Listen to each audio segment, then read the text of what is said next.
बिस्मिल्लाहिर्रहमानिर्रहीम। Dear student अस्सलामु अलैकुम। मेरा नाम है मोहम्मद शाहिद शहजाद। कोर्स टाइटल है elementary mathematics and stats, week number 4।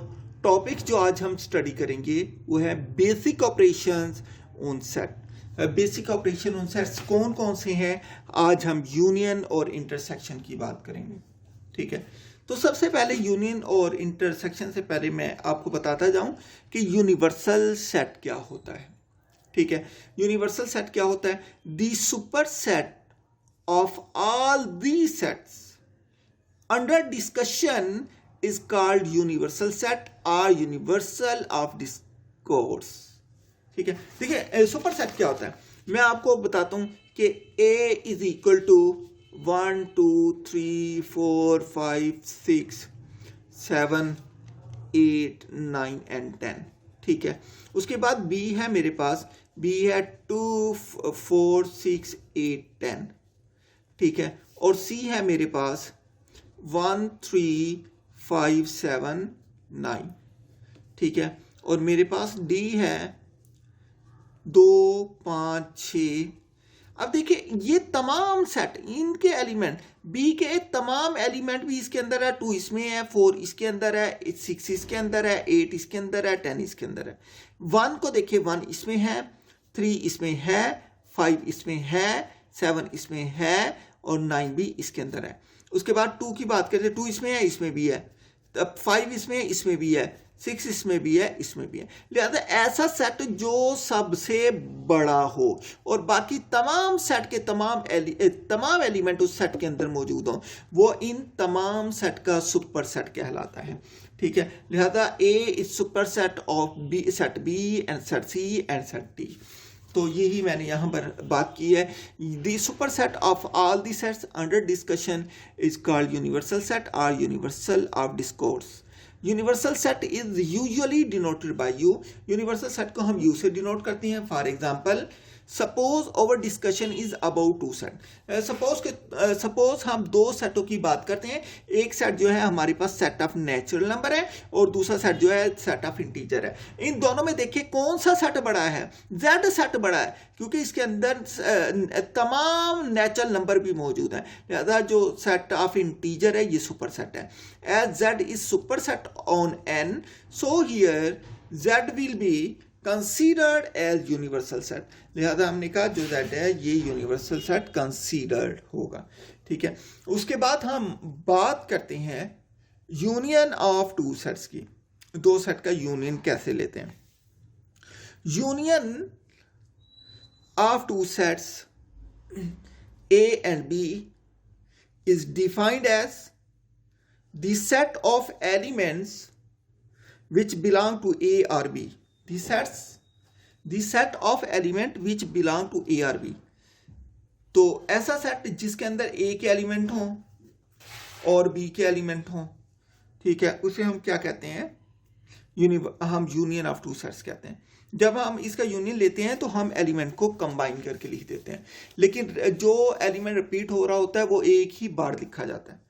The union of A and B, the union of set A and set B is denoted bye A union B। इस तरीके से डिनोट करते हैं। इन सेट बिल्डर फॉर्म में हम इसे कैसे लिखते हैं? A union B is equal to X such that X belong to A। इसका मतलब होता है और, ये जो होता है ना ये इस तरीके से लिखते हैं, इसका मतलब होता है एंड। ठीक है, और ये जो लिखते हैं इस तरीके से इसका मतलब होता है और। ठीक है, और ये जो लाइन होती है इसका मतलब होता है सच दैट। लाइन का मतलब होता है इसका सच दैट। और यहां पर जो ये होता है बिलोंग्स टू होता है, ये is an element, belongs to या इज एन एलिमेंट। ठीक है, इसकी बात करें, बात क्लियर हो गई? तो स्टूडेंट इसकी मैं एग्जांपल देता हूं आपको। If A is equal to 2 4 6 and B is equal to 1 2 3 4 6, then ये मेरे पास 2 सेट गिवन है, इनका यूनियन मैंने फाइंड करना है। यूनियन फाइंड करेंगे तो इसे डिनोट करते हैं A यूनियन B से, दैट इज इक्वल टू, पहले A है तो A का सेट दिखा, 2,4,6 ये यूनियन वैसे का वैसे, इसके बाद बी है, बी के 1,2,3,4,6 ए यूनियन बी किसकी इक्वल आ गई। इन दोनों को कंबाइन करके लिखना है, जो रेपिटेशन है वो एक ही दफा लिखा जाएगा। देखें इसमें 1 है, इसमें नहीं है 1, 2 इसमें भी है, 2 दफा है, इसको एक ही दफा लिखा। इसके बाद 3 इसमें नहीं है, वो भी लिखा। 4 इसमें भी है, वो भी एक ही दफा लिखा। 6 इसमें भी है, वो भी एक ही दफा लिखा। मतलब दो सेट्स के एलिमेंट्स को कंबाइन करके लिख देना कि उसमें रेपिटेशन ना हो, उसको हम दो सेट्स का यूनियन कहते हैं। नोट इसमें देखें, इसके मुतालिक मैं इंफॉर्मेशन आपको देता जाता हूं। Elements which are common to both set, वो एलिमेंट जैसे 4 और 6 ये 2, 4, 6 ये दोनों सेट में कॉमन है, उनको एक ही दफा लिखा जाएगा, इनमें रेपिटेशन नहीं आएगी, यही बात करने जा रहा हूं। Elements which are common to both sets are written only once because in a set repetition of elements is not allowed, repetition allowed नहीं है। Number 2, for any two sets A and B, A is subset of A union B। अगर मैंने कहा मेरे पास दो set A और B हों, तो जो A के एलिमेंट होते हैं वो भी A यूनियन B में मौजूद होते हैं, जो B के एलिमेंट होते हैं वो भी A यूनियन B में मौजूद होते हैं। देखें एक एलिमेंट 2, 4, 6 है, 2, 4, 6 इसके अंदर मौजूद है। बी के एलिमेंट क्या है 1, 2, 3, 4, 6, 1, 2, 3, 4, 6 ये भी इसके अंदर मौजूद है। लिहाजा हम कहते हैं जो ए यूनियन बी होता है ये बड़ा सेट होता है, सेट ए से और सेट बी से। आमतौर पे हम इसे कह सकते हैं A is subset of A union B, हम इसे ये भी कह सकते हैं B is subset of A union B, that is B is subset of A union B. ठीक है। Number 3, if A and B are finite sets, अगर ए और बी फाइनाइट सेट आ जाएं देन नंबर ऑफ ए, ये N का मतलब है कि ए के अंदर कितने एलिमेंट है, यहां पर ए के अंदर कितने एलिमेंट थे 1, 2, 3, एन ऑफ ए क्या हो गया, यहां पर एन ऑफ ए जो हो गया दैट इज इक्वल टू वो कितने 1, 2, 3 हो गए। एन ऑफ बी क्या हो गया, एन ऑफ बी हमारे पास 1, 2, 3, 4, 5 हो गए। और N of A union B क्या हो गया, N of A union B, आप देखें N of A union B के अंदर कितने एलिमेंट 1, 2, 3, 4, 5, ये 5 हो गए। तो लिहाजा यही मैं लिख रहा हूं, ये आपको समझाने के लिए लिखा है मैंने कि जो नंबर ऑफ एलिमेंट ए के अंदर होते हैं वो लेस होते हैं, ये इक्वल होते हैं number of element in A union b.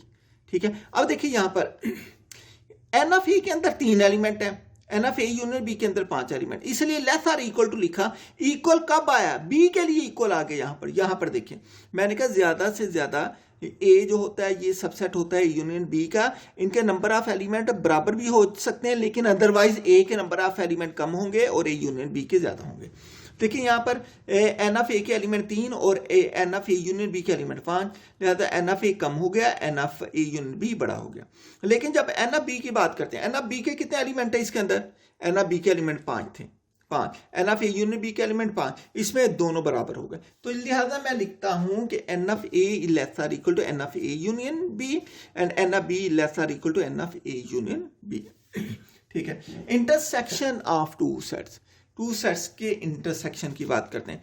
Intersection of two sets A and B is defined as, इसमें क्या करते हैं, the set of all common element of A and B. मेरे पास दो सेट गिवन है, एक ए है एक बी है, उनके कॉमन एलिमेंट का जो सेट होगा वो इंटरसेक्शन ऑफ टू सेट कहलाएगा। ठीक है। तो यही मैंने बात की, the set of all common elements of A and B, ये क्या कहलाएगा, इंटरसेक्शन ऑफ टू सेट्स कहलाएगा। The intersection is denoted by A intersection B, हम इसको डिनोट करते हैं ए इंटरसेक्शन बी से। In set builder form A intersection B is equal to x such that x belong to A and x belong to B. देखिए फर्क कहां पर आया, फर्क यहां पर आया, ये यहां पर यूनियन के लिए मैंने और इस्तेमाल किया, ये उल्टा इस्तेमाल किया था, इसका मतलब होता है और, ये और मैंने इंटरसेक्शन के लिए एड इस्तेमाल किया, यहां पर बाकी वैसे का वैसे, इसके लिए मैंने, इसका मतलब क्या होता है, एड होता है। ठीक है। A intersection B is equal to x such that x belong to A and x belong to B. Example, if A is equal to 1, 2, 3, 1, 2, 3, 5, 7 and b is equal to 2, 4, 5, 6, 8, then a intersection b is equal to, ये a क्या हो जाएगा 1, 2, 3, 5, 7, ये intersection आ जाएगा। ये b क्या हो जाएगा 2, 4, 5, 6, 8, 2, 4, 5, 6, 8। इन दोनों का इंटरसेक्शन ले ले, a इंटरसेक्शन b किसके बराबर हो जाएगा? दोनों में कॉमन क्या है 2, 1 इसमें है, इसमें नहीं है, 2 इसमें है, 2 इसमें भी है, ठीक है, लिहाजा मैंने 2 लिख दिया। 3 इसमें है, इसमें नहीं है, 5 इसमें है, इसमें भी है, ये भी 5 है, ये भी 5 है, लिहाजा जो दोनों में कॉमन आएगा वो 5 लिख दिया। 7 इसमें है, इसमें नहीं है, ठीक है, मतलब हमने वही एलिमेंट लिखने हैं जो कि दोनों सेट के अंदर मौजूद हो। लिहाजा ए इंटरसेक्शन बी किसके बराबर आ गया 2, 5 के बराबर आ गया, ठीक है। नेक्स्ट इसका हम बात करते हैं, नोट देखते हैं हम इसको। Note, if there is no element common in two sets A and B, then, मैंने कहा अगर दोनों सेट में कुछ भी कॉमन ना हो तो दोनों सेट का जो इंटरसेक्शन होता है वो एम्प्टी सेट आता है। लिहाजा A intersection B is equal to empty set. Example given, मिसाल के तौर पर मैंने कहा if E is equal to set of all even number, अगर ई जो है set of all even number है, जो ओ है वो set of all odd number है, ये पहले इवन नंबर दूसरे ऑड नंबर, दोनों का इंटरसेक्शन क्या हो जाएगा?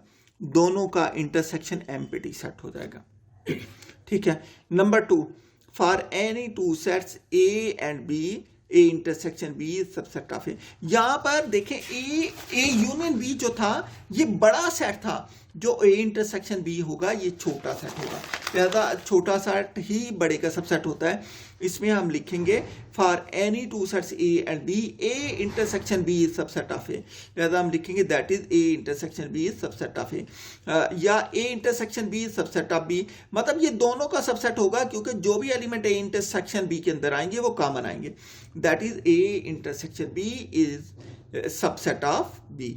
ये सबसेट का सिंबल है, ये वाला सबसेट का सिंबल है। Number 3, if A and B are finite set. पहली बात यह है कि फाइनाइट सेट क्या होते हैं? ऐसे सेट जिनके एलिमेंट को गिना जा सके वो फाइनाइट सेट कहलाते हैं।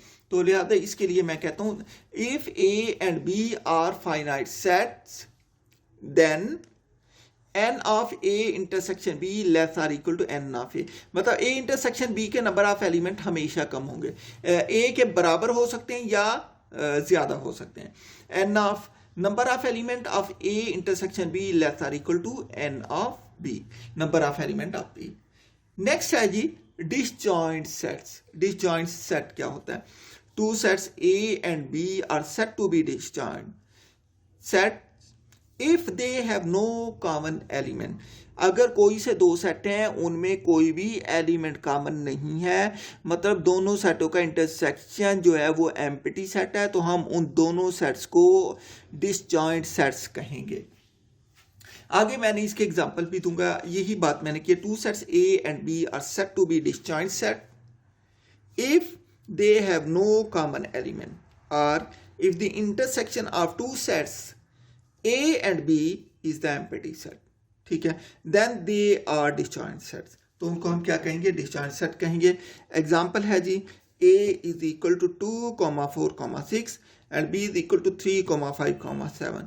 इन दोनों का इंटरसेक्शन लें, दोनों में कुछ भी कॉमन नहीं है, 2 इसमें नहीं है, 4 इसमें नहीं है, 6 इसमें नहीं है, दोनों का इंटरसेक्शन लिया तो A intersection B that is equal to, ये पहले मैंने A लिखा 2, 4, 6, फिर इंटरसेक्शन वैसे का वैसे B लिखा, B क्या 3, 5, 7, सो A इंटरसेक्शन B क्या आ गया? एम्प्टी सेट आ गया।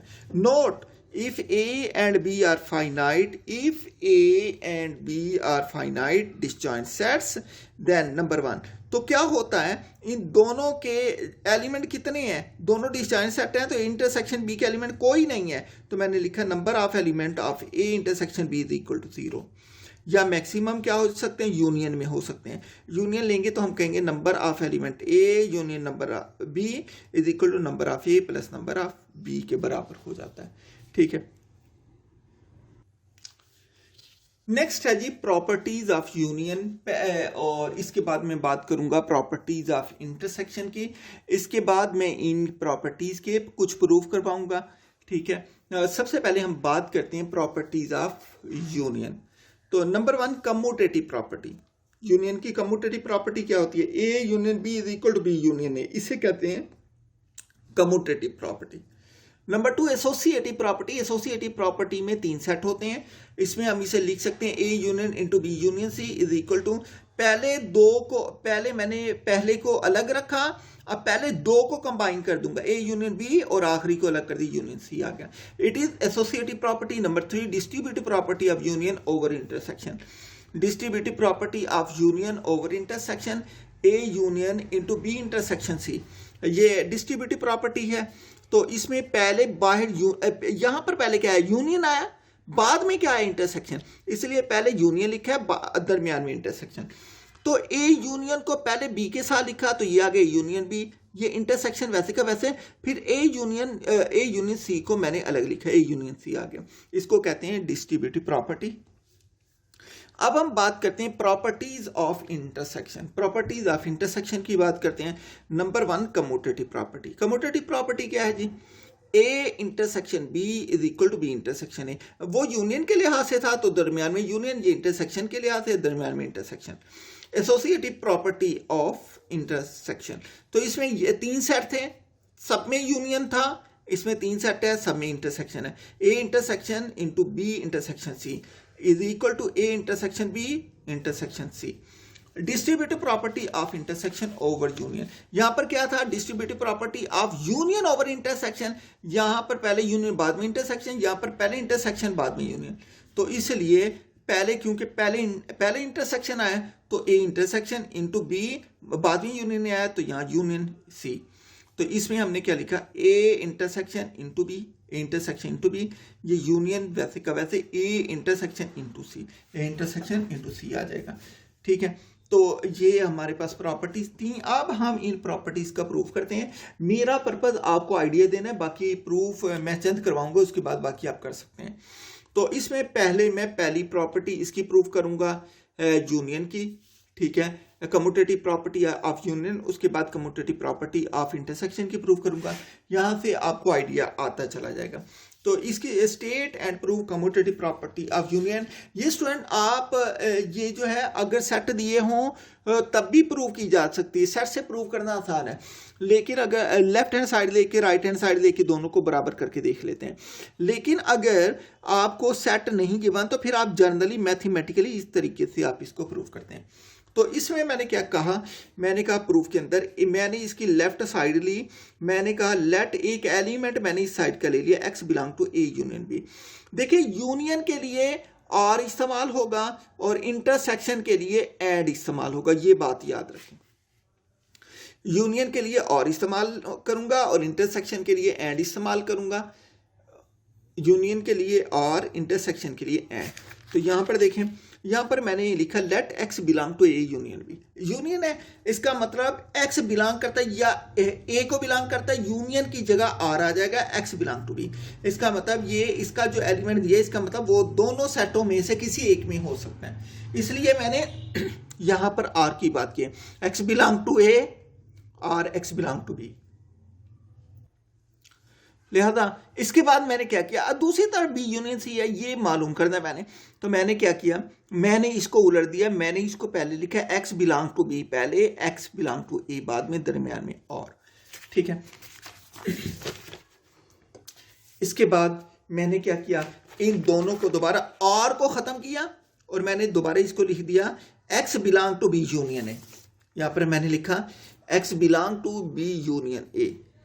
तो अब यहां पर हमने देखा था, हमने एलिमेंट किसका लिया था? हमने एलिमेंट ए यूनियन बी का लिया था, किसके अंदर चला गया? बी यूनियन ए के अंदर चला गया। तो इसका मतलब जो ए यूनियन बी है ये सब सेट है बी यूनियन ए का। यही मैंने यहां पर लिखा कि मैंने एक एलिमेंट दिया था ए यूनियन बी का और ये किसके अंदर चला गया? बी यूनियन ए के अंदर। इसका मतलब ए यूनियन बी जो है वो सब सेट है बी यूनियन ए का। अब मैं इसका कन्वर्स पार्ट करूंगा, इसका उलट करूंगा। अब पहले मैंने एलिमेंट किसका लिया था? लेफ्ट हैंड साइड का लिया था। प्रूव किस में किया था? राइट हैंड साइड में। अब मैं एलिमेंट लूंगा राइट हैंड साइड का, प्रूव किस में करूंगा? लेफ्ट हैंड साइड में। राइट हैंड साइड क्या जी? बी यूनियन सी है। तो मैंने यहां पर लिखा let y belong to B union C. यहां पर y इसलिए लिया है कि x पहले ले चुका हूं, आपको ये पता चले ये जो एलिमेंट दूसरा ले रहा हूं ये उससे डिफरेंट ले रहा हूं, इसलिए मैंने y लिया। ठीक है, मैंने उसका लिया y belong to B union a।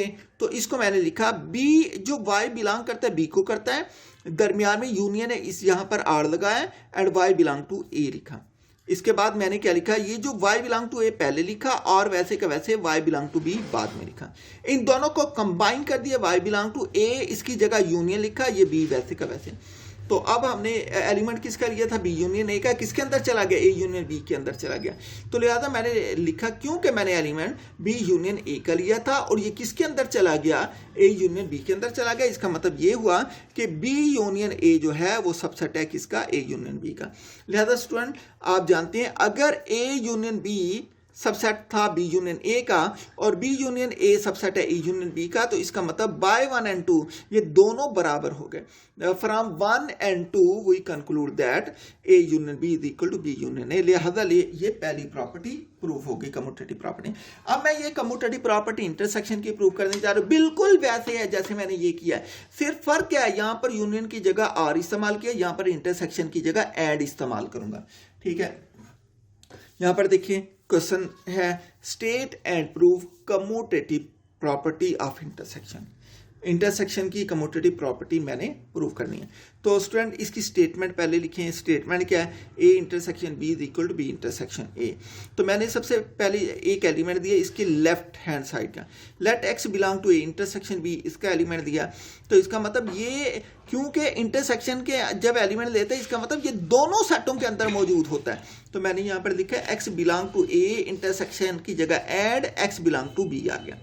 तो मैंने फिर इसको उलट करके लिख दिया, जो इसका बाद में था x बिलोंग टू बी वो पहले, क्योंकि मैंने इसका सबसेट प्रूव करना है। जो ये बाद में था इसका पहले, ये एंड वैसे का वैसे, और ये जो x बिलोंग टू ए था ये मैंने इसमें बाद में लिखा। तो इसका मतलब ये हुआ मैंने इनको कंबाइन कर दिया, ये b एंड की जगह इंटरसेक्शन a वैसे का वैसे, मैंने कहा x बिलोंग कर गया b इंटरसेक्शन a को एज। अब हमने एलिमेंट किसका लिया था? a इंटरसेक्शन b का, किस में चला गया? b इंटरसेक्शन a के अंदर। तो as x belong to a intersection b which implies that x belong to b intersection a। तो इसका मतलब a intersection b is subset of b intersection a का। ये वन हो गया। कन्वर्सली हम कहते हैं let y belong to b intersection a, let y belong to b intersection a।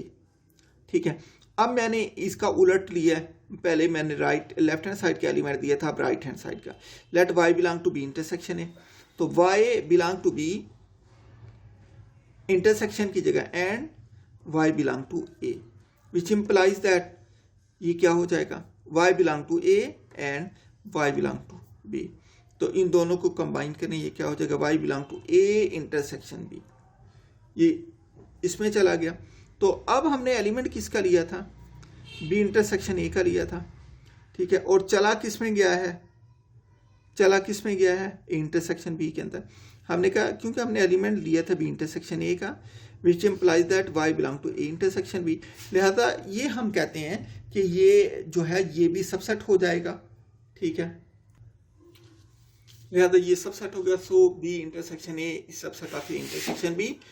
From 1 and 2 we conclude that A intersection B is equal to B intersection A। जब दोनों subset हो जाएंगे दूसरे के तो वो इक्वल हो जाते हैं। नेक्स्ट है जी क्वेश्चन है state and prove associative property of union. ये भी बिल्कुल तरीकाकार वही है, बस इसमें दो दफा आर इस्तेमाल हो जाएगा और कुछ भी नहीं है। इसकी स्टेटमेंट जो हमने प्रूव करनी है वो देखिए, A union into B union C is equal to into A union B union सी। तो हम क्या करते हैं, इसकी लेफ्ट हैंड साइड पर का एक हम एलिमेंट लेते हैं, let x belong to a union into b union c। ठीक है, तो ये क्या हो जाएगा? x बिलोंग टू a और x belong to b union c। तो मैंने कहा x इसको बिलोंग करता है, इसकी जगह r आ गया, x इसको b यूनियन c को बिलोंग करता है। इसके बाद अगले स्टेप में x बिलोंग टू a वैसे का वैसे, r वैसे का वैसे, x अंदर चला जाएगा हर एक element, x belong to b ये यूनियन की जगह और x बिलोंग टू c। इसके बाद ब्रैकेट चेंज कर देंगे, क्योंकि मैंने इस ब्रैकेट को इसमें चेंज करना है।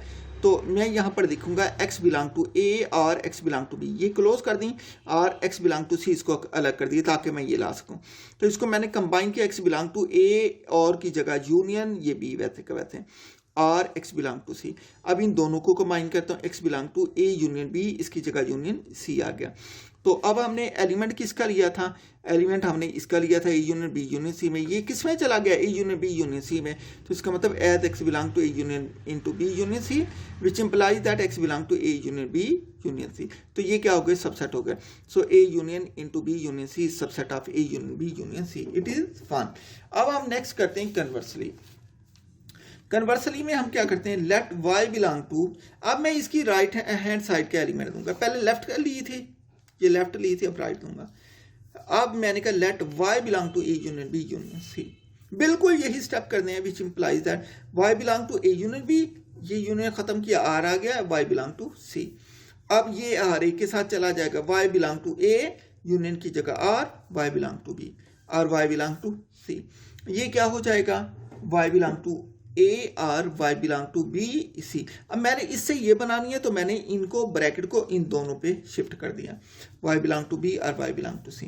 तो ये क्या हो गया, y बिलोंग टू a और y बिलोंग टू, इन दोनों को कंबाइन किया तो b यूनियन c हो गया, ठीक है। y बिलोंग टू, इन दोनों को कंबाइन किया, a union b union c हो गया।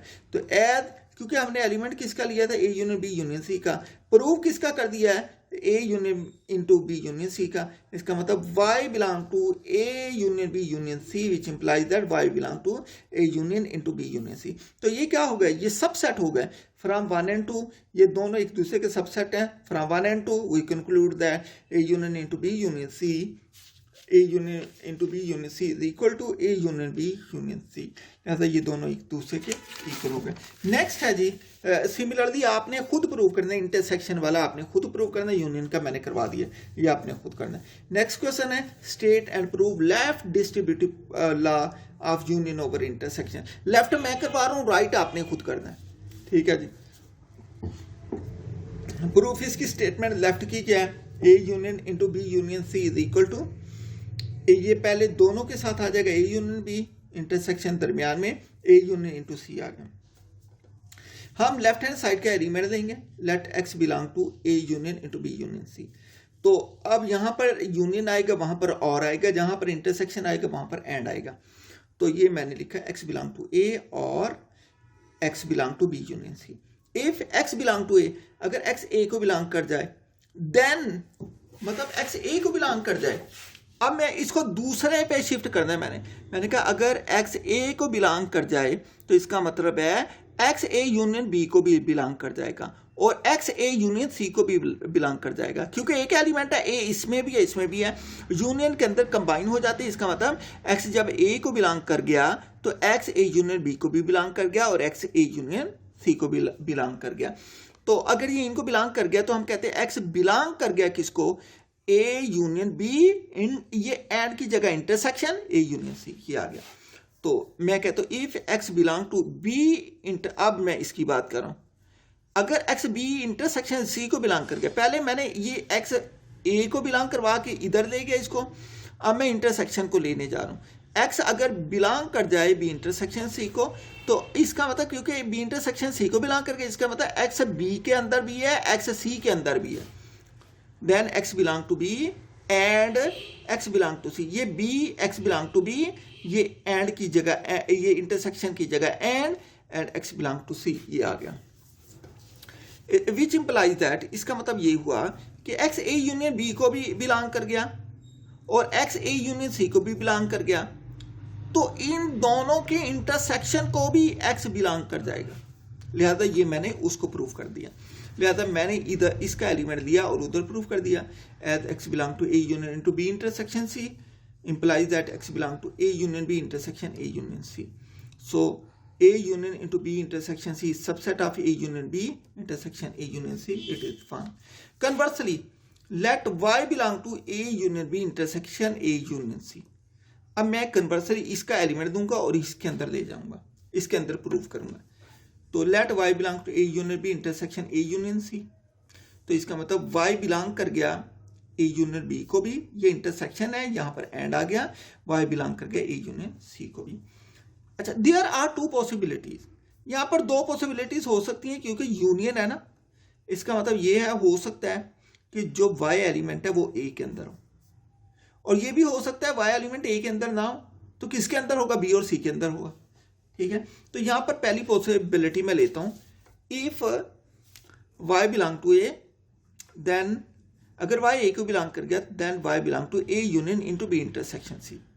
तो ये इसको तो बिलोंग कर गया, इसको तो बिलोंग कर गया क्योंकि ए के अंदर आ गया। लेकिन अगर वाई ए को बिलोंग नहीं करता तो इसका मतलब ये है कि y बिलोंग करता है b को भी और y बिलोंग करता है c को भी। तो इस तरीके से y उसको भी बिलोंग कर जाएगा, y belong to a b वैसे का वैसे, एंड की जगह इंटरसेक्शन, c की जगह c। तो इसका मतलब y बिलोंग कर गया a union b intersection c को भी। ठीक है, तो इसका मतलब ये y हमने किसको बिलोंग करवाया था, ये राइट हैंड साइड का लिया था, कहां पर आ गया, लेफ्ट हैंड साइड के अंदर आ गया। इसका मतलब ये दोनों एक दूसरे के सबसेट हो गए, a union b intersection A union c subset of A union into b intersection c. Therefore from 1 and 2 we conclude that a union into b union c is equal to a union b intersection, ये intersection आएगा, a intersection c into a union b intersection A union सी। तो ये मैंने करवा दी, ये आपने खुद proof करनी है। ठीक है स्टूडेंट।